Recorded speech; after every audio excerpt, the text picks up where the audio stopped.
El enfoque en la educación que le damos a un hijo o a un alumno es exclusivamente en lo académico o principalmente en lo académico. También se puede poner énfasis en los valores, pero si todo gira alrededor de lo académico, estás alimentando el cerebro del chico, pero no estás alimentando el alma. Pero el padre o la madre esté buscando si se sacó una nota mejor y no le interesa tanto si el chico fue bueno con sus compañeros, si se frustró porque se sacó un 9 y se tiró abajo, o si se sacó una mala nota pero dijo voy a seguir esforzándome.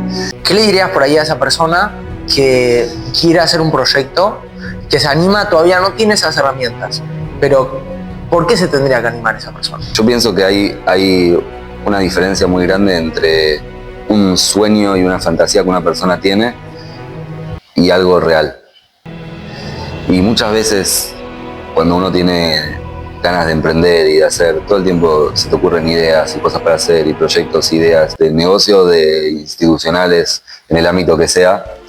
Muchas veces puede pasar como que nos trabamos en la parte de la fantasía, en pensar cómo hacerlo y cómo organizarlo.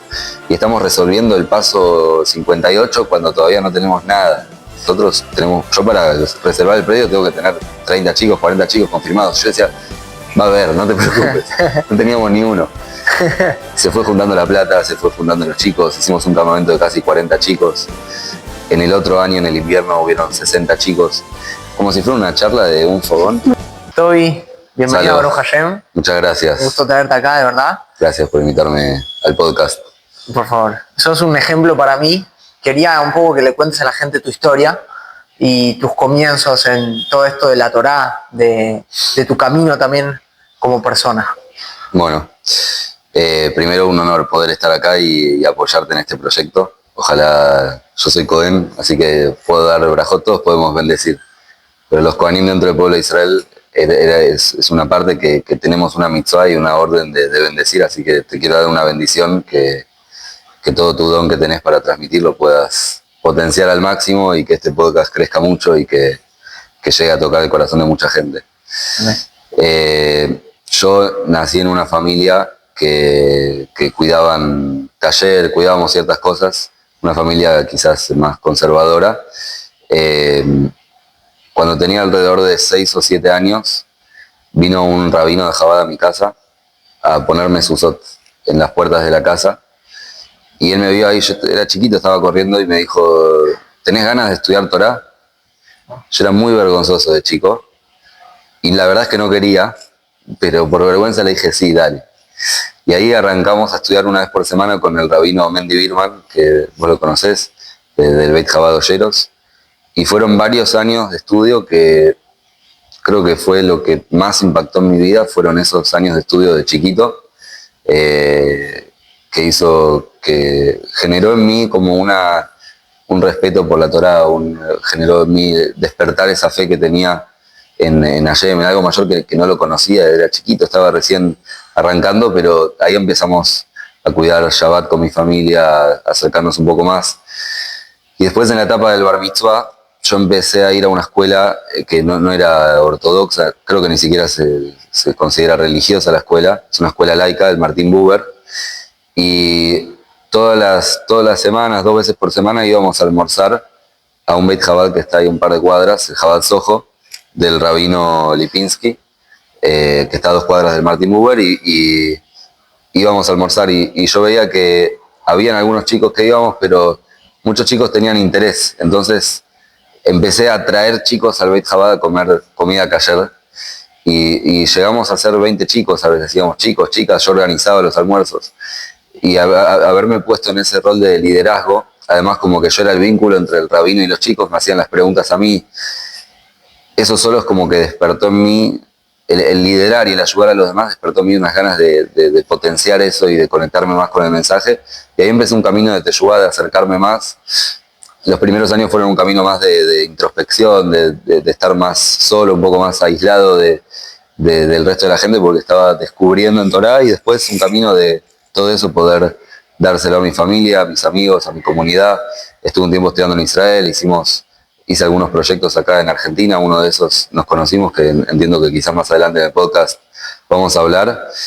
Y hoy en día estoy casado, tengo un hijo, estoy trabajando como maestro en una escuela, empezando algunos negocios, armando mi casa. Estuve viviendo en New York un par de años, así que instalándonos acá en Argentina. Y bueno, ese es un resumen de mis últimos años de vida y muy contento de estar acá ayudándote. Hashem, yo quería preguntarte el tema de cuán importante es tipo ver el brillo de la otra persona, como ese interés que lo mueve, pero uno nunca sabe dónde va a terminar. ¿Cómo hiciste vos para notar ese brillo en la gente y qué herramientas pudiste usar vos también para liderar en una situación tal que dependía también de la vida de otros en ese caso? ¿Te referís en el caso de Martin Buber cuando hacíamos los almuerzos? Exacto, en ese momento. En ese momento la verdad es que yo no lo pensaba mucho. De hecho, no es que había estudiado Hasidut en profundidad y tenía una filosofía de vida. Era un pibe de 14 años que veía que había chicos interesados y los traía. Pero después, en otros momentos de mi vida, creo que fue lo más importante y el mensaje más fuerte que yo no conocí al Rebbe de Lubavitch personalmente. Nací después del 3 de Tammuz, pero el mensaje que más me impactó de él es el valor que tiene cada persona. Y más cuando hablas de chicos y hablas de jóvenes, que nunca sabes para dónde van a ir. Y poder ver ese valor que tiene cada persona es lo que me motiva hoy a enseñar a chicos chiquitos y a gente grande y adultos mayores y cada oportunidad que tengo de ayudar a otra persona a hacerlo, porque uno nunca sabe el valor que tiene otra neyama. No sabes a quién estás ayudando ni dónde va a terminar. De hecho, hay un concepto que se trae que es cuando vos enseñás a chicos especialmente, tenés que pensar como si le estuvieras enseñando a Moshe, pero cuando tenía 5 años, 6 años. Vos no sabes a dónde van a terminar. Y ver el valor de cada neyama, de cada alma, es lo que te da la fuerza para poder entregarte al servicio a los demás. Wow. Vos hiciste un proyecto que se llama Ahora Noar, que tu idea, ahora me vas a contar, que era formar líderes para atraer más chicos y para enseñarles y demás. ¿Cómo fue esa transición tuya de algo que ni siquiera te dabas cuenta que estabas haciendo a los 14 años a ser más consciente de eso, más grande y hacer un proyecto más afianzado en la práctica? Es muy bien la pregunta. A mí me pasó cuando yo era chiquito, yo iba a Betel, al grupo de Betel. Y que era, los sábados íbamos, los madrijim hacían actividades, la pasábamos bien. Lo más fuerte era el majané. Nos íbamos en el verano, desde la última semana de diciembre y un par de semanas de enero. Nos íbamos 3 semanas a Tandil. Era un montón. 3 semanas de campamento. Creo que era el campamento más largo dentro de la comunidad judía que hay en Argentina, si no me equivoco.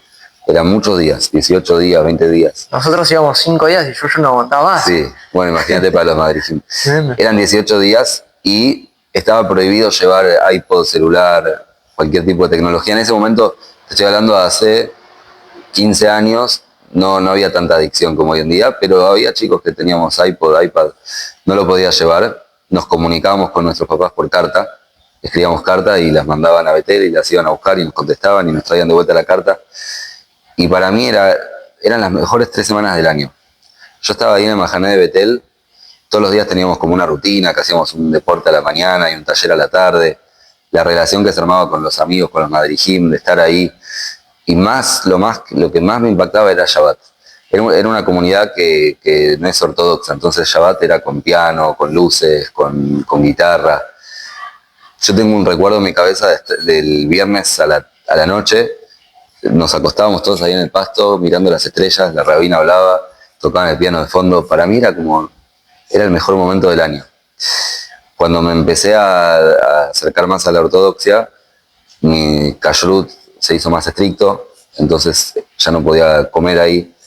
Si bien la comida de Betel era kasher, yo cuidaba de reglas más estrictas.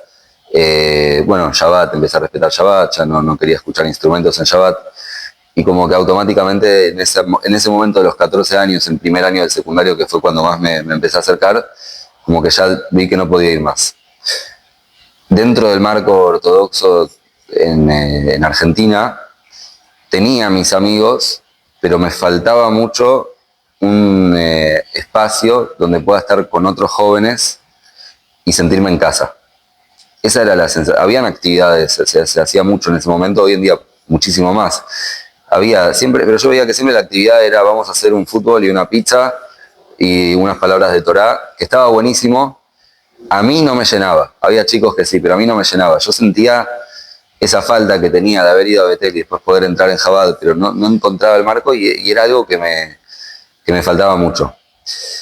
Y cuando fueron pasando los años, en mi cabeza yo me puse el objetivo de, en algún momento, yo voy a recrear todo lo que viví en Betel con el marco de Chabad, con un mensaje más alineado con la filosofía de Chabad, con las leyes de Kashrut, de Shabbat más estrictas, pero el mismo espíritu, digamos, un lugar donde los chicos van y se sienten, esta es mi casa.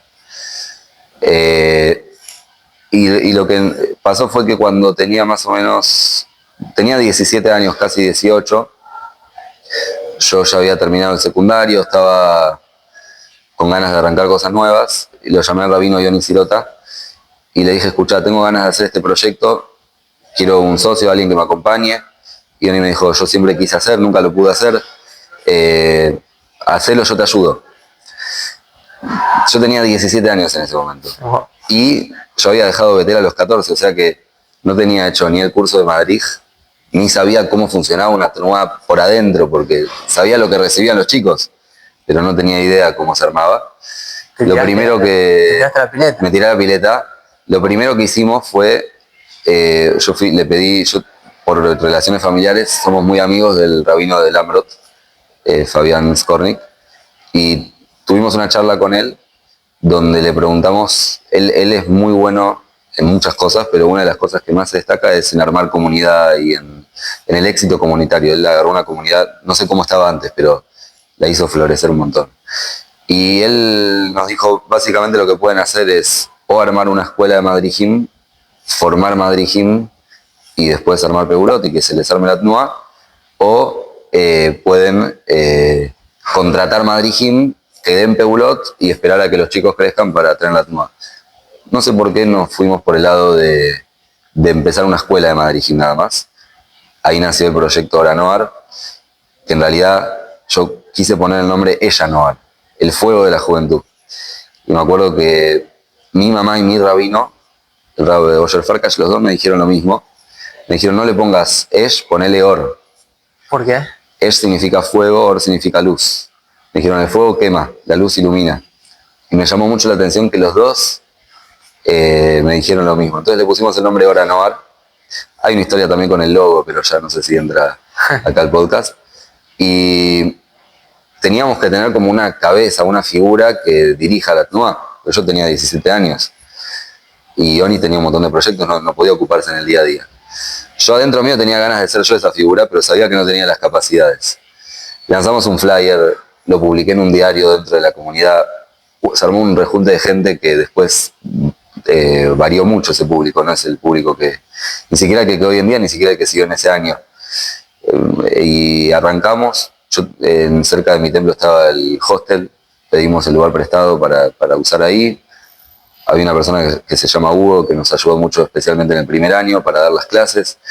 En la parte de enseñar, la parte de ser Madrid, teníamos a este Hugo y a veces traíamos a alguien que enseñe teatro, primeros auxilios, distintas personas. Y en la parte de Torá, cada semana llamábamos otro rabino con la intención de que sea un proyecto de toda la comunidad de Chabad entera.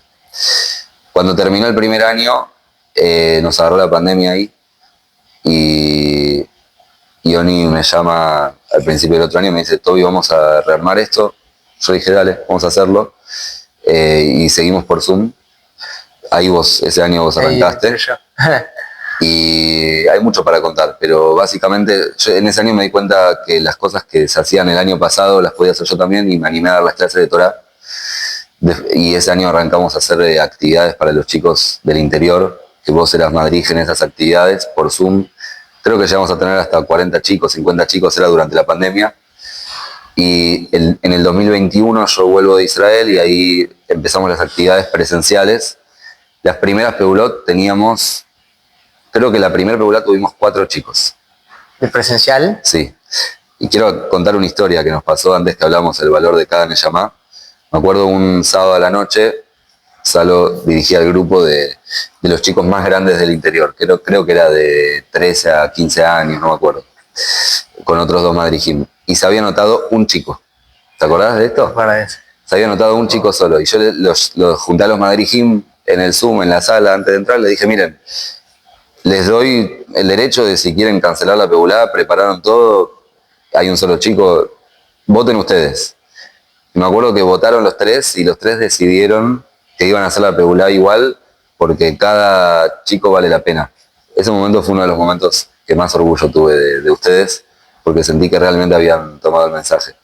Las peguladas presenciales las arrancamos con 3, 4 chicos, empezó a crecer, mucho ánimo le pusimos, empezó a crecer, pasamos a 10 chicos, 15 chicos, 20 chicos, un sábado llegamos a tener 30 chicos, y ese año nos mandamos a hacer el primer campamento, sin tener idea de cómo se hacía el campamento.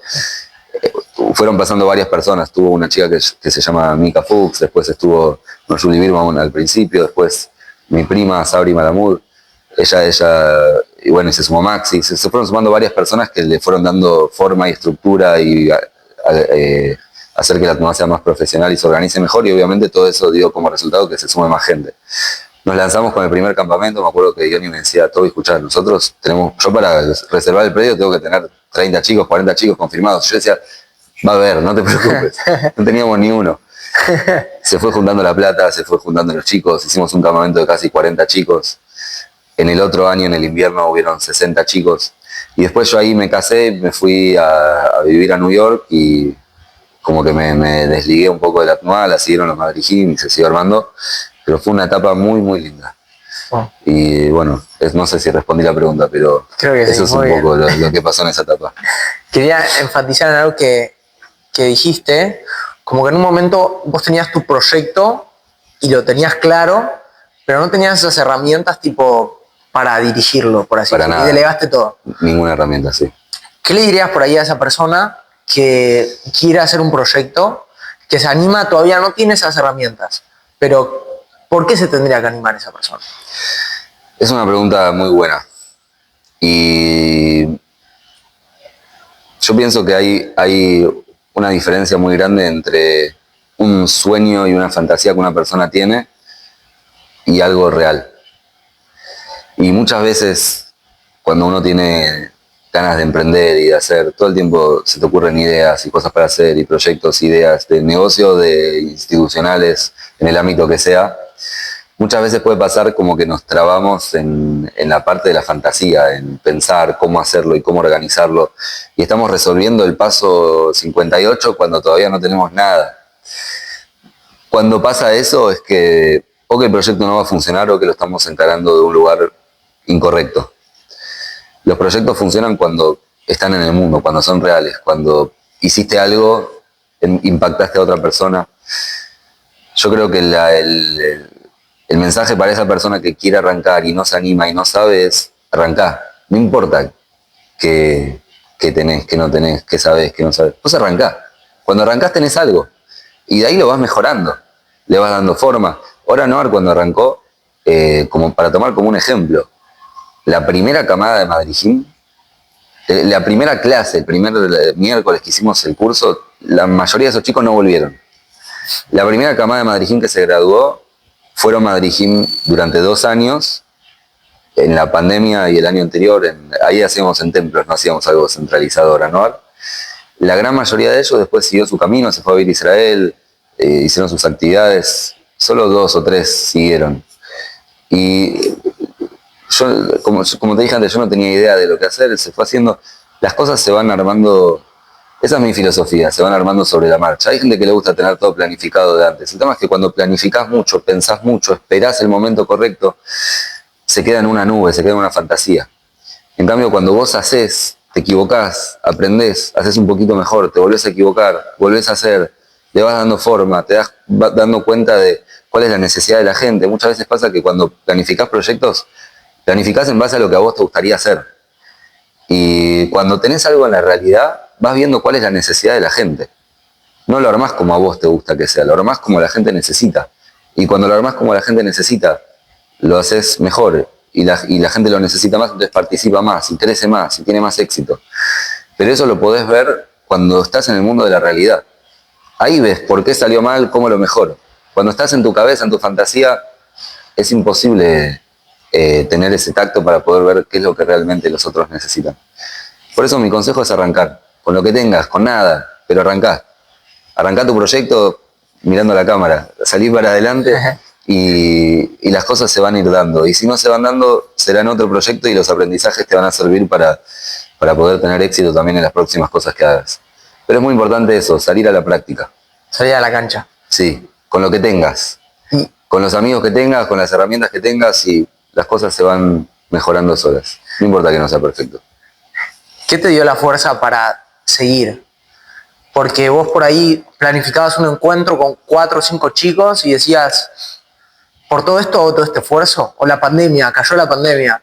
Entonces, ¿cuál fue el motor principal, o sea, el fundamento de todo, la raíz de todo, para que vos sigas con ese frente? Está muy bien, sí. Y yo creo que lo que más fuerza te da en los momentos difíciles, porque no fue solamente la pandemia, ahora no lo estamos tomando como ejemplo, quizás podemos movernos después a otro proyecto, a otra idea. A la vida, ¿viste? Sí, muchas veces pasa que hay trabas. En cualquier proyecto que hagas,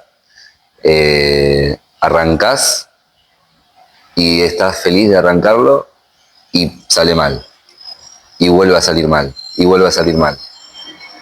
Para darte un ejemplo de algo que me viene a la cabeza ahora, volviendo al caso de Oranoar, la primera actividad que hicimos, que yo estuve presente, porque una era en Wilson, yo no iba ahí, habían otras personas manejándolo, yo estaba en las de Olleros, me acuerdo que vinieron 2 chicos, 3 chicos, y yo tenía 17 años, 18, me puse tan nervioso por los madrijín que me fui a esconder al baño. Wow, ¿de verdad? Me fui a esconder al baño, no aguantaba la vergüenza de haberles motivado y todo y que hayan venido 2 chicos. Y después estuvo re bien, llegaron tarde, yo estaba nervioso, llegaron tarde, vinieron más chicos y salió muy linda la primera actividad. Pero hay veces que sale mal de verdad, que organizás un yabatón y no se suma la gente o llueve y tenés que cambiar todo de repente no encontrás fondos y tenés que rearmar todo el proyecto. Viene alguien y te dice que sale mal, un chico se lastima, un papá se queja. Así como es con esto, es con otros proyectos que uno hace en la pareja.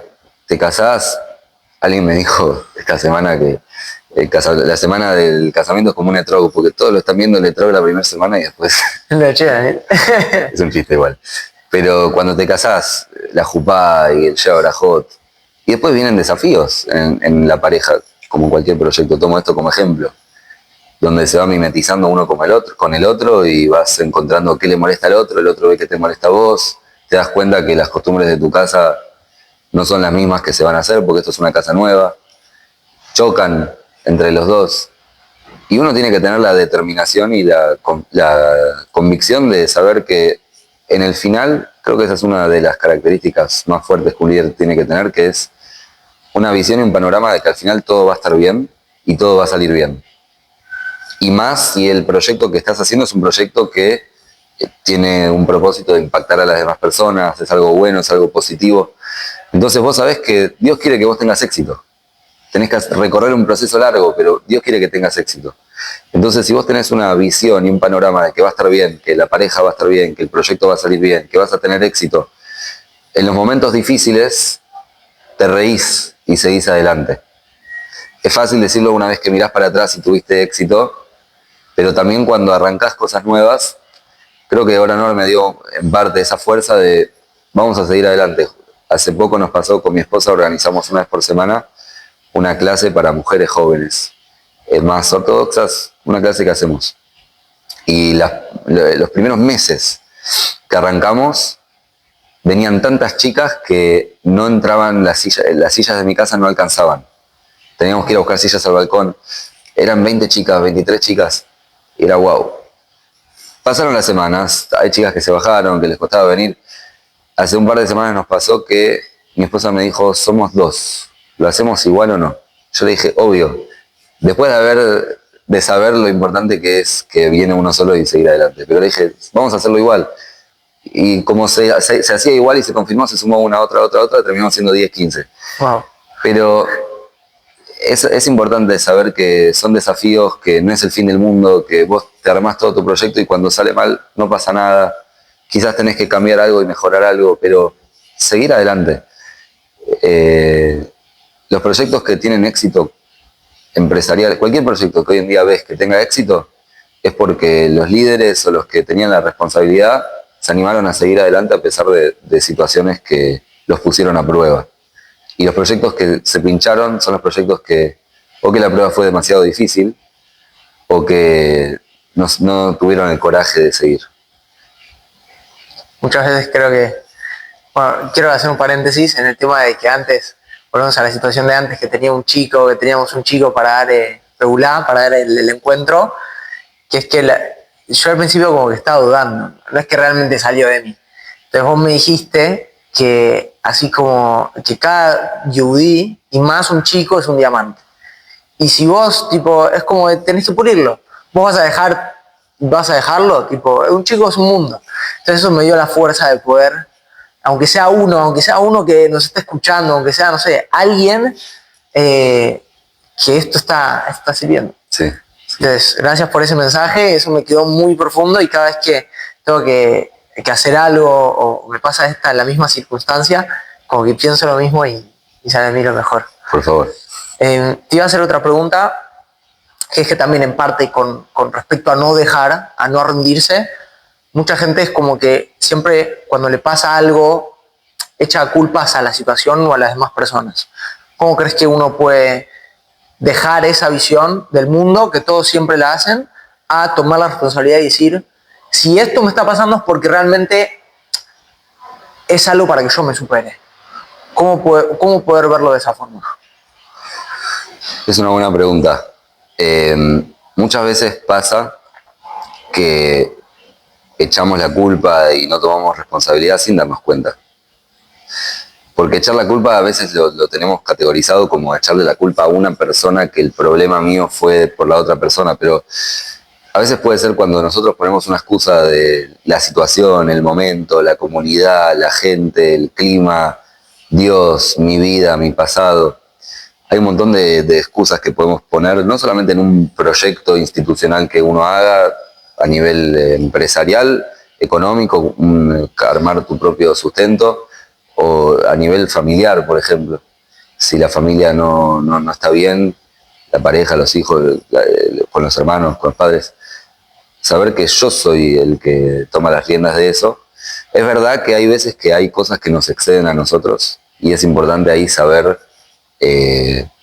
correrme en el sentido de decir, yo hago lo mejor que puedo, pero a veces cuando depende de otro y hay que soltar a veces la responsabilidad en eso, porque cargarnos con culpa no es bueno. Pero sí saber que el único que hay cosas que solamente yo elijo si van a estar bien o va a estar mal. En realidad el que elige es Dios, pero que Dios quiere que dependan de mí. Y todas las cosas que dependen absolutamente de mí, como ser mi estado emocional, salvo que haya una persona que tiene un desequilibrio fuerte, pero mi estado emocional, mi ánimo, mis ganas de seguir, mi fuerza, cómo voy a responder yo frente a lo que pasa, que lo podemos resumir en la palabra libre albedrío, vejila hofshi, como se dice en hebreo. Eso es mío y nadie me lo saca, hasta tal punto que ni siquiera Dios puede interferir por mí. Yo soy el que elige cómo reacciono frente a las situaciones y cómo sigo para adelante.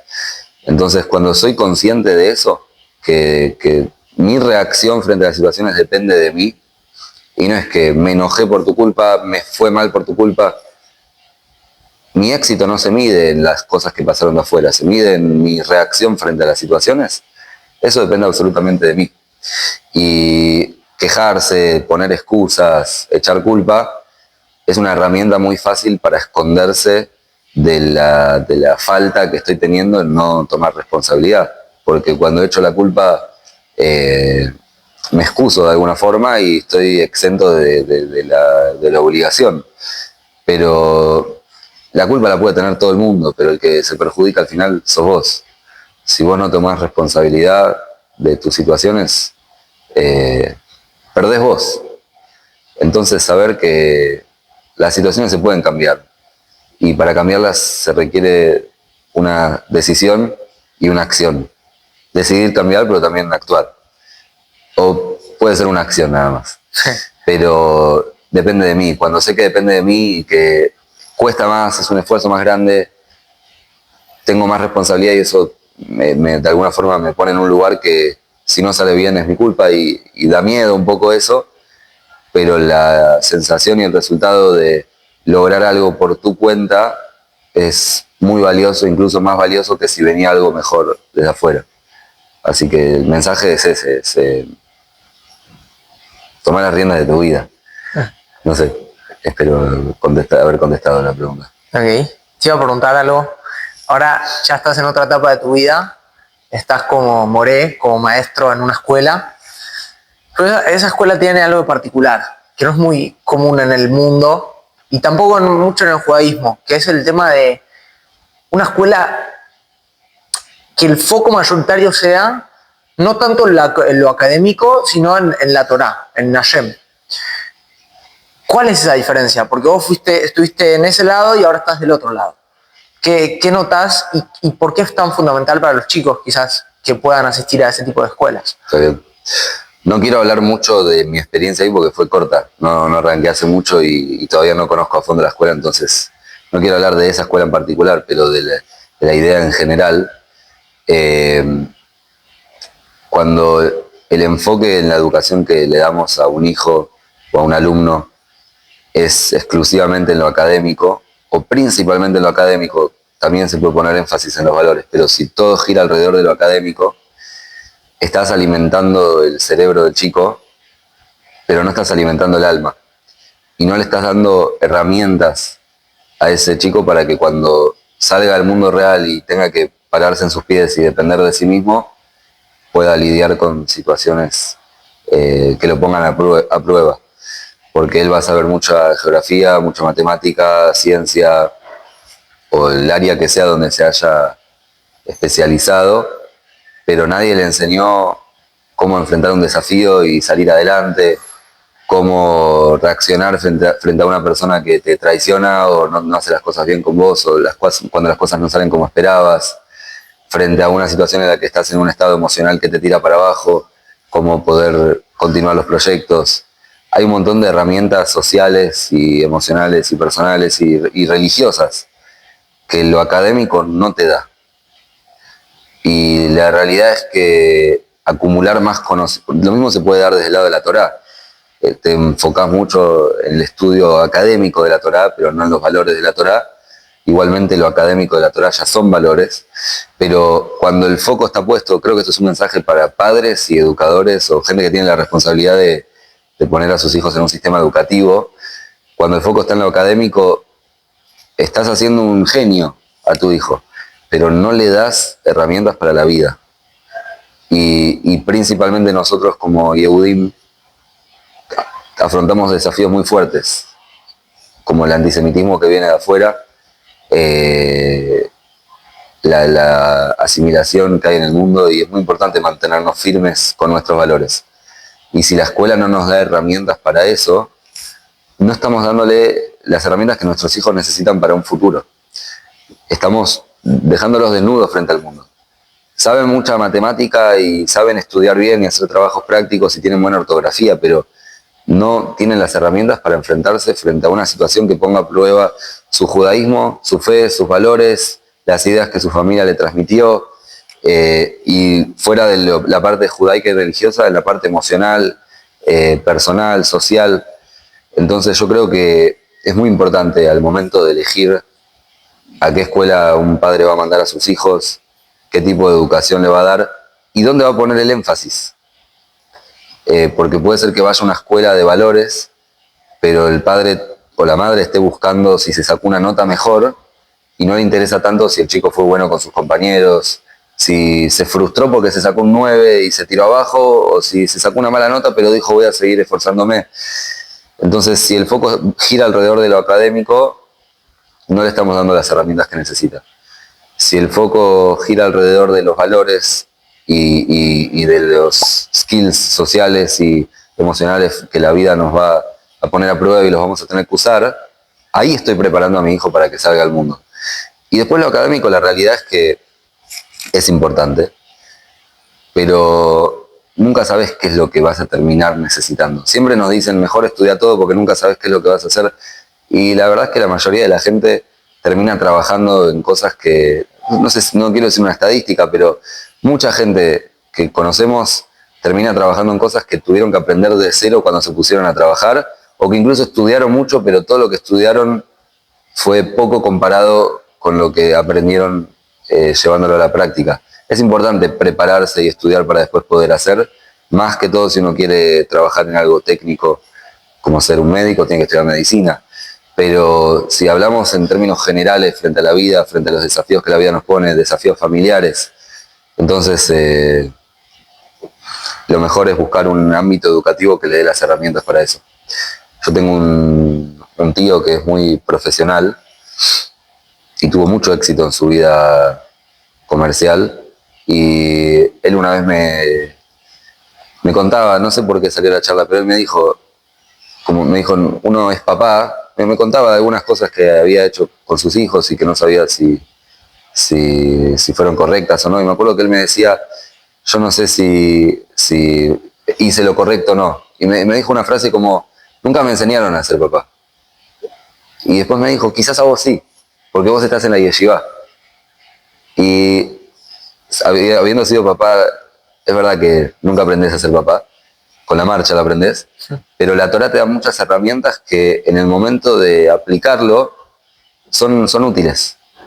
Entonces sí, la yeshiva a mí me formó para poder ser un buen marido, si lo soy, un buen padre, o dar lo mejor de mí para hacer eso. Y muchas herramientas, cuando hay un desafío frente a eso que me ayudan a enfrentarlo, son herramientas que adquirí del estudio de Torá y de la vivencia de la Torá, no solamente del texto de la Torá, de la vivencia que eso me dio, y estar rodeado de gente que vive Torá en su día a día. Así que realmente creo que la mejor educación para dar a los hijos, y más si hablamos de dentro del pueblo judío, es una educación que fortalezca el judaísmo y que dé herramientas de Torá para poder enfrentar la vida, y las cosas técnicas que tengamos que aprender para resolver un trabajo, se van a ir adquiriendo sobre la marcha. Si me permitís hablar un poco más, un ejemplo de algo que nos pasó con mi esposa. Tenemos un hijo hermoso, se llama Itán, que tiene todavía muchas situaciones de salud muy complicadas. No quiero entrar en detalles porque es algo que se va a publicar, pero ya desde antes que él nazca sabíamos que iba a tener que enfrentar varias cirugías. Tuvo en los primeros 3 meses de vida 4 cirugías. Una de ellas en el corazón a las 2-3 semanas de haber nacido. Y fue una etapa muy difícil. Estábamos en otro país, afuera de Argentina, en Nueva York. Mis suegros y mis padres nos vinieron a acompañar, y mis abuelos y mis tíos y mis amigos, pero estábamos afuera de mucho tiempo, estuvimos solos, porque nosotros elegimos pasar un tiempo solos dentro de esos 3 meses en terapia intensiva, que eran 3 meses en los que no sabías lo que iba a pasar. Realmente un día parecía que estaba todo bien y que nos íbamos en una semana, y otro día le estabas pidiendo a Jen que por favor pueda seguir vivo. Y fueron 3 meses muy difíciles. Y yo tenía en ese momento 22 años y mi esposa también. Ahora tenemos 23, pero éramos jóvenes. Comparado con todo lo que vivimos este año, te puedo decir que éramos jóvenes, éramos chiquitos. Y no solamente eso, sino que toda nuestra familia y nuestra comunidad en ese momento, y sigue ahora, sigue estando en Argentina o afuera de la zona del hospital, no es que veían lo que pasaba en el día a día. No solamente nos teníamos que sostener entre nosotros, teníamos que de alguna forma ser el sostén emocional de un grupo de 300 personas que nos acompañó rezando y apoyando. Y yo creo que lo que nos dio la fuerza para haber pasado esos 3 meses, y no solamente pasarlo realmente con alegría y con confianza que iba a estar bien, y poder ser un sostén para nuestros padres y nuestros abuelos y nuestros amigos y la comunidad, sinceramente lo único que me dio la fuerza fue la educación que el Rebbe dio de tener bitajón y confianza en Hashem. Si yo no hubiera tenido eso, no sé cómo hubiera podido salir sano de esa situación. No fuimos a terapia ninguno de los dos, ni la gente nos decía vayan a terapia por todo lo que pasaron. Y yo realmente, yo estoy completo, estoy íntegro. Mi terapia es Hashem. Yo confié en Hashem que iba a estar bien y estuvo bien y estoy contento de lo que pasó. No lo hubiera elegido para nada, porque el desafío sigue, pero el desafío trajo un montón de luz, un montón de gente que puso tefilín, que empezó a cumplir Shabbat, que empezó a prender las velas de Shabbat, amasados de Jalá, tefilot, unión entre la gente. No lo elijo el desafío, pero es el desafío que me tocó y trajo mucha luz.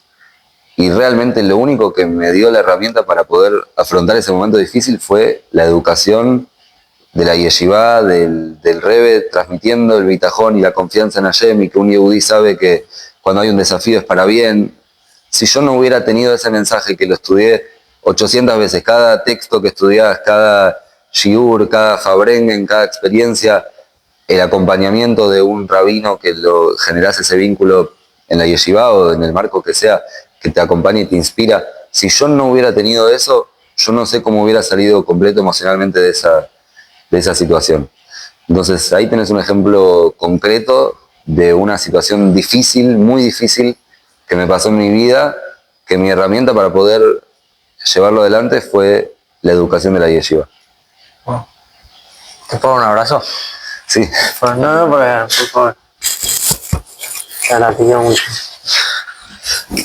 Ya no tengo más nada que decir. Wow. Hay un Pirkei Avot que dice: no leas Torah, sino lee libertad. Hoy la libertad es muy subjetiva y cada uno dice: no, la libertad es levantarme a las 12 del mediodía, tener 1 millón en el banco y comprarme lo que quiero. Según tu mirada y la mirada de la Torah, ¿qué es realmente la libertad?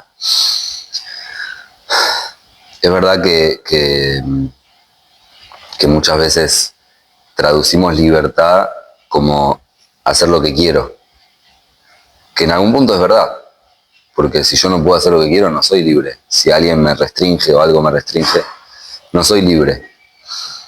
Pero en esa filosofía moderna que hoy en día está mucho en el mundo, que hago lo que siento y mi corazón me dice para dónde ir y eso es mi libertad y nadie me puede decir lo que hacer, en el fondo las personas que definen libertad y que viven libertad como hacer lo que quiero y lo que siento en el momento, son personas que están presas y esclavas de su sentimiento.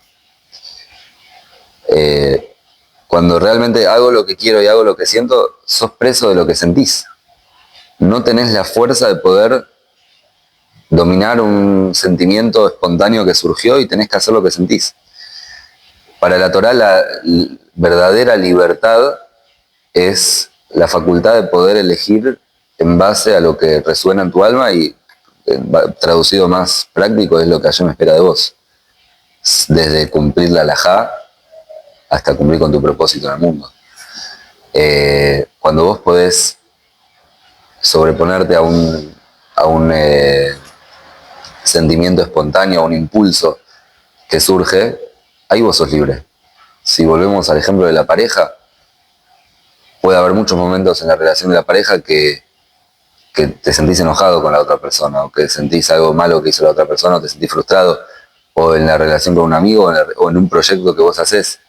Y si cada sentimiento de impulso va a llevar a que digas lo que sentís en ese momento y no te aguantes para decirlo en otro momento mejor, o a dejar el proyecto en la mitad porque tu impulso fue que ya no querés, sos preso de eso y nunca vas a poder avanzar en tu vida. La verdadera libertad es poder elegir vos, y elegir vos es elegir con tu verdadera versión de lo que vos representás, que en la filosofía judía es la Neyamá, tu Neyamá. Mucha gente piensa que la halajá, el judaísmo ortodoxo, es una vivencia que te limita mucho, que es verdad, te limita mucho. Hay muchas reglas de lo que podés hacer y de lo que no podés hacer. Si tomamos como ejemplo el Shabbat. Se supone que Shabbat es un día de descanso, es un día de estar relajado, de estar tranquilo, de estar bien, encontrarte con vos mismo. Pero Shabbat, si vos abrís los libros de leyes de Shabbat, son inmensos. Hay un montón de cosas que no podés hacer y todo el tiempo se aprenden leyes nuevas. De hecho, es casi imposible es imposible cuidar Shabbat si no estudias constantemente las leyes de Shabbat, porque hay un montón de cosas Y es muy limitante. Déjame descansar, déjame subir por ascensor, tirarme a ver la tele, salir a pasear en barco. ¿Por qué todas las leyes de Shabbat? Entonces, si nosotros vemos que no se trata de lo que yo siento como libertad, sino de lo que una parte más interior mía busca y necesita, ahí vamos a llegar a la verdadera libertad. Todas las leyes de Shabbat, yo puedo vivir Shabbat nervioso porque no sé si cumplí exactamente o no el detalle del halajá, que es muy importante el detalle, o puedo vivir Shabbat cumpliendo todos los detalles del halajá, pero sabiendo que eso es el marco que permite que mi Neshama descanse.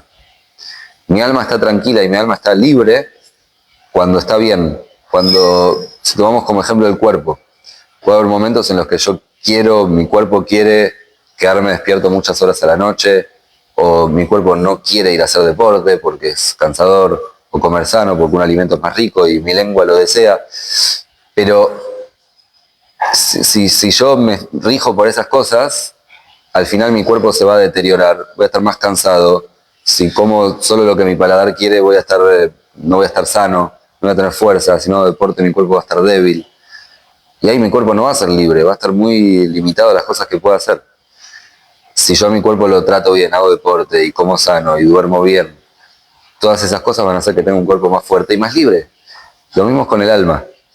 Si yo a mi alma hago lo que quiero, mi alma va a estar incómoda. Si yo a mi alma le doy un marco que la proteja, que le dé las herramientas que necesite para poder brillar, como por ejemplo el ejemplo que trajimos de Shabbat, y cuido las leyes de Shabbat, por más de que sean a veces tediosas o pesadas, pero cuido porque sé que ese es el marco que mi Neshama necesita, entonces le estoy permitiendo a mi Neshama realmente ser libre y poder brillar y poder iluminar. Entonces, volviendo a tu pregunta, ¿qué es libertad y cómo se define libertad? En un renglón creo que libertad es poder elegir en base a lo que vos realmente sos. Y eso implica no tener limitantes de afuera, pero tampoco someterte a tus deseos e impulsos, sino elegir en base a lo que tu alma realmente quiere. Te iba a preguntar, una persona, un joven, un adulto, que hoy está en una situación en que sabe que no es la que quiere, ¿cómo puede hacer para llegar a esa mejor versión de sí mismo? Ojalá tuviera la respuesta. Es muy importante visualizar dónde querés estar y cuál es esa mejor situación. Porque eso te va, como explicamos antes, te motiva a seguir adelante, te motiva a superar los desafíos. Entonces, cuando estás en una situación que es la que no querés estar, no es solamente escaparte de la incomodidad, es buscar tu misión y buscar tu propósito y ver dónde sí querés estar y por qué querés estar ahí, por qué eso es importante para vos. Eso como un primer paso. Puedo mostrar un poco de Torah al podcast, igual todo lo que hablamos fue Torah.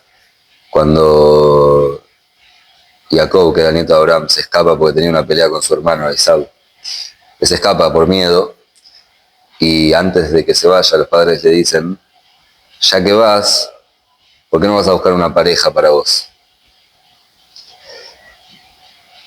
En otras palabras, escaparte no es bueno. Es bueno tener una misión. Entonces, estar en una situación incómoda que hace que quieras irte de esa situación, es importante tener esa visión de dónde sí vas a ir. Y a veces uno no tiene la visión o la visión no te motiva lo suficiente, o incluso que sí te motive. Este mundo se rige por la acción, por la práctica, por las cosas que pasan, no por las ideas, sino por los proyectos, por las acciones. Entonces, empezar por algo que te acerque un poco más a donde querés llegar. Quizás el sueño es muy alto y todavía no ves cuál es el camino para llegar a eso. El camino es dar el primer paso. Y cuando das el primer paso estás más cerca del segundo, y después del tercero, y después del cuarto, y vas avanzando. Y cuando vas avanzando de repente no te das cuenta y mirás para atrás y recorriste un camino enorme y lograste un montón de cosas. Pero arrancó por un paso. Entonces, cuando hay alguien que está en una situación que no le gusta, creo que lo mejor que puede hacer, aparte de proyectar dónde le gustaría estar y por qué quiere estar ahí, es arrancar. Hacer una cosa que te acerque más a eso. Algo que te acerque más a ese proyecto, a ese ideal que vos tenés. Y la acción es lo que termina acercándote. Hay una frase que trae la filosofía jasídica, que es mejor una acción que suspirar 1000 veces. Cuando suspirás y no querés y te frustrás, mejor hacer una cosa que 1000 suspiros. Porque la acción tiene esa fuerza que te acerca y trae luz. Y la acción te levanta, te saca de donde estás. Te quería hacer una última pregunta. Hoy que estás parado acá, viendo a ese chico de 14 años, ese Toby, ¿qué le dirías? Y también, ya que estamos, ¿qué le dirías al Toby de dentro de 10 años? Creo que el mensaje sería el mismo y es disfrutar del proceso. Porque un ser humano sano tiene objetivos y tiene ambición y proyectos. Cuando no hay ambición, cuando no hay proyectos, cuando no hay un próximo paso que quiero dar, es una mala señal. Es que falta vida. Pero a veces en eso de querer seguir avanzando, nos perdemos de disfrutar del proceso y al final la vida es eso que vamos viviendo mientras hacemos las cosas que hacemos para querer llegar a donde queremos estar. Entonces, disfrutar del proceso, tomarse las cosas con calma. Y lo que más valor tiene es la gente que te acompaña en el proceso y la gente que vos podés impactar muchísimo más que los resultados que tengas y el éxito personal, que son un detalle en la historia. Entonces, no enfocarse tanto también, pero no es lo más importante el éxito que voy a tener y las cosas que voy a lograr, sino cómo logré impactar en los demás y cómo logré dejar algo mío en las demás personas para poder transmitir ese mensaje que mi alma y mi Neshama vino a traer. Enfocarse en la familia, en la pareja, en los hijos, en hermanos, padres, suegros, cuñados, primos, tíos, amigos, gente de la comunidad, alumnos. La relación que uno tiene con ellos es lo que más vale al final. Y nunca perder eso. Gracias, Toby. Gracias a vos. Muy bien. Como si fuera una charla de un fogón.